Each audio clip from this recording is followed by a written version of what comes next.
There's a certain satisfaction in knowing your rights and standing firm against workplace bullies, especially when their outrageous demands come back to bite them. Our storyteller, let's call them Alex, worked at a mid-sized company where the boss, Mr. Peters, was infamous for his overbearing attitude and controlling management style. Employees would often joke that his office should come with a beware of ego sign.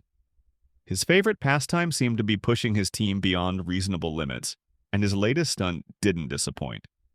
One fateful day, Mr. Peters summoned Alex to his office with all the subtlety of a villain in a daytime soap opera. He leaned back in his chair, steepled his fingers, and declared, "I'm adding new responsibilities to your role. Effective immediately. And no, there won't be a pay raise." When Alex dared to question the fairness of this mandate and requested a pay adjustment to match the increased workload, Mr. Peters' response was chilling. "Do it, or you're fired." He even punctuated the threat with a theatrical glare, as if he expected Alex to cower on the spot. Alex couldn't help but wonder if Mr. Peters practiced his villainous lines in front of a mirror every morning, perhaps while twirling a non-existent mustache. Feeling cornered but not defeated, Alex knew exactly what to do. They didn't outright refuse the new duties. Instead, with the composure of someone who'd just been handed a winning poker hand, Alex calmly requested Mr. Peters put the demand in writing. Thinking he had Alex trapped, Mr. Peters smugly drafted an email outlining the new duties and the ultimatum. Rumor has it, he added an unnecessary number of exclamation points, as if sheer punctuation could enforce his authority. Little did he know Alex was playing the long game. As a diligent employee with a knack for documentation, Alex saved the email in a secure folder and immediately sought legal advice. Turns out the extra duties not only violated labor laws but also put the company in hot water for attempting to coerce an employee without due compensation. It was a legal landmine, and Mr. Peters had handed Alex the detonator. Armed with evidence and an experienced lawyer, Alex filed a formal complaint with the local labor board. Meanwhile, they continued showing up to work, fulfilling their original job duties with meticulous precision, but tactfully avoiding any additional tasks.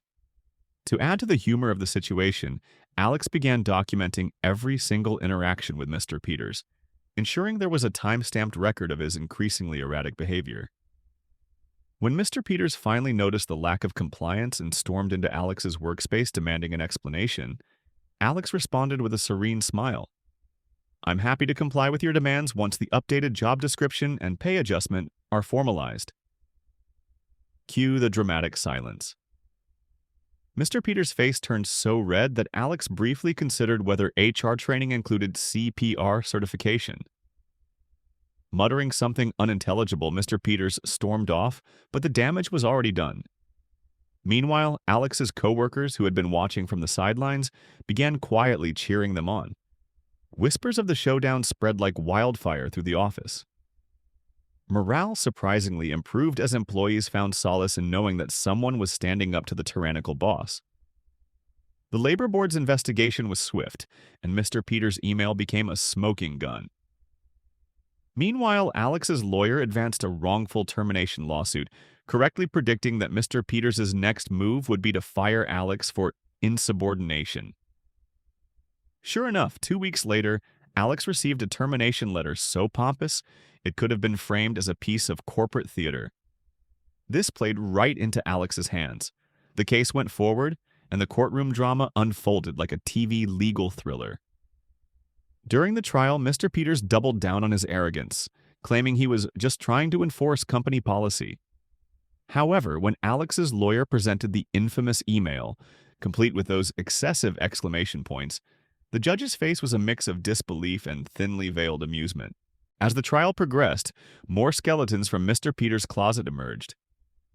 Former employees came forward, sharing stories of similar mistreatment and unfair demands.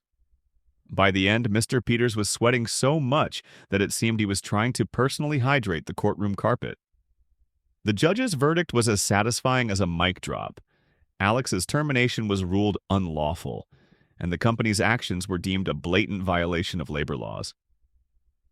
The company, realizing they were in hot water, settled the case out of court.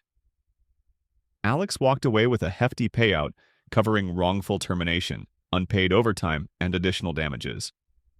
The Labor Board fined the company heavily for labor law violations, forcing them to overhaul their internal policies. As for Mr. Peters, he faced a disciplinary hearing and was ultimately let go for gross misconduct. Word on the grapevine is that he's now teaching an online seminar called How Not to Get Caught.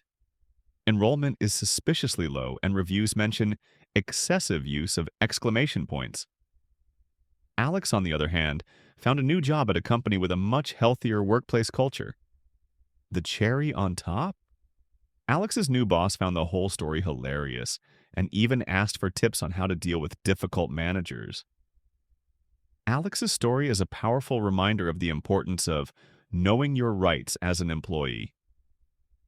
Keeping records of workplace interactions, especially when faced with unreasonable demands. Seeking legal advice when in doubt. Malicious compliance isn't just about following unreasonable orders to the letter, it's about understanding when and how to turn the tables, ensuring justice prevails. Don't forget to hit that like button if you found Alex's journey as satisfying as we did.